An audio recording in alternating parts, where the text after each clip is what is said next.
Question number 12, Jacinda Ardern. Speaker, my question is to the Prime Minister. Does he stand by his statement in relation to job creation and young unemployed people that, quote, the most important thing is to not necessarily link the two because they're quite different things? The Right Honourable Prime Minister. Speaker, I do, because I think the statement was actually in relation to job creation vis-a-vis welfare reform for young people that we were talking about in the weekend, and they are in one sense different. But I stand by my full statement, which says we need to create jobs, and that all parts of the economic reforms for which we have a plan, everything from the tax system right through to investment and infrastructure. But the most important thing here is not necessarily to link the two because they're quite different. Jacinda Ardern. Supplementary to the Prime Minister. What part of his announcement on Sunday included investment in, quote, sustainable jobs as stated by his Minister for Social Development and Employment in the House today? The Right Honourable Prime Minister. Mr. Speaker, one of the things is ensuring that young people, and we're talking about the 8,500 to 13,500 people who leave school between 16 and 17 are not in education, work and training, but are not engaged in any of those activities. Making sure that they have a wraparound provider and get those skills is the clearest way to make sure they can actually go into work, because if we don't do that, as we know, 90% of them are going to go on a benefit. Now, the member is now part of an opposition that supports keeping those people and putting them on a benefit. This side of the House doesn't.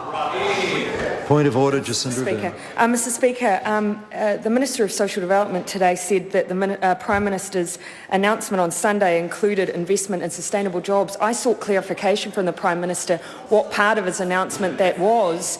He didn't make any reference to my question. Well, order. The difficulty in me trying to intervene with a question like that is I can't be expected to to adjudicate whether or not that is a fair reflection of what the Minister of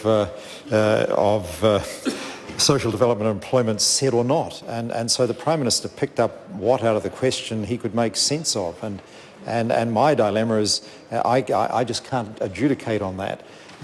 Jacinda Ardern, supplementary. Supplementary to the Prime Minister. What is the timeline for Cabinet's consideration of a youth wage rate that he indicated would occur on First Line this morning? The Right Honourable Prime Minister. Within the next 2 months. Jacinda Ardern. What advice has he received on how many of the 27.6% of unemployed young people will move into work as a result of his announcements on Sunday? The Right Honourable Prime Minister. Not sure the answer to that at this point because I haven't seen any analysis, but I think it is worth doing a couple of things, Mr. Speaker, and that is to make sure that we actually fully understand what we're talking about here. Because actually if one looks at those on an unemployment benefit in New Zealand, that number for young people 18 to 24 has actually dropped from 23,545 from January 2010 to 16,363. The member actually quotes the Household Labour Force Survey, which is people who are indicating they're looking for a job. The member nods, and I appreciate her agreeing with this point then, because 60% of the unemployed people listed in the Household Labour Force Survey, aged 15 to 19, are at school or university. Jacinda Ardern. Point of order, Mr. Speaker. I seek leave to table... Order. A point of order is called. I seek leave to table a spreadsheet from Statistics to New Zealand which shows that 23,900 15 to 19-year-olds... Order. Now, the member heard me calling order because I wanted to identify for the House the source of the document from which this table comes. Statistics New Zealand have regular publications, and if it's a publication that's readily available to the House, we don't. And I'm just trying to make sure the member's not trying to get around a convention we've established. Is the member assuring me this is not part of the regular stats releases? It might be an early publication, Mr. Speaker. Well, order. The thing is, how can we seek leave for a document if we don't know the source of the document? When the member says it might be an earlier publication, either the member knows what document this table's from or not. Mr. Speaker, just for clarification, it came via the Parliamentary Library. I can't be sure whether it's been published publicly as yet. I accept via Statistics New Zealand. I accept the member's explanation. Their leave is sought to table this document. Is there any objection? Was the yes, sure meaning it could be tabled, or objection? Objection. And that brings to a close questions for oral answer today. Point of order, the Honourable Rick Barker. Mr Speaker, I want to raise with you the issue of Mr Mallard's being asked to leave the chamber. I have no difficulty or problem with your decision. I've asked him to leave. I accept that he transgressed the rules, and for that there should be an appropriate punishment. But what I would ask, Mr Speaker, is do you think about the time in which Mr Mallard has to be out of the chamber. Now, there are things which some people know and others don't, and it's going to be a difficult week. And the point I'd like to raise with you to contemplate, Mr Speaker, is setting a specific time for Mr Mallard for his return. It is not unreasonable for the Speaker to do so. It has been done on a number of occasions, and Standing Order 85 says that it can be excluded, and it says up to the remainder of that day's sitting. It doesn't mean that you're obliged to have the member excluded for the whole of the day's sitting. You can impose a time at your will and at your discretion.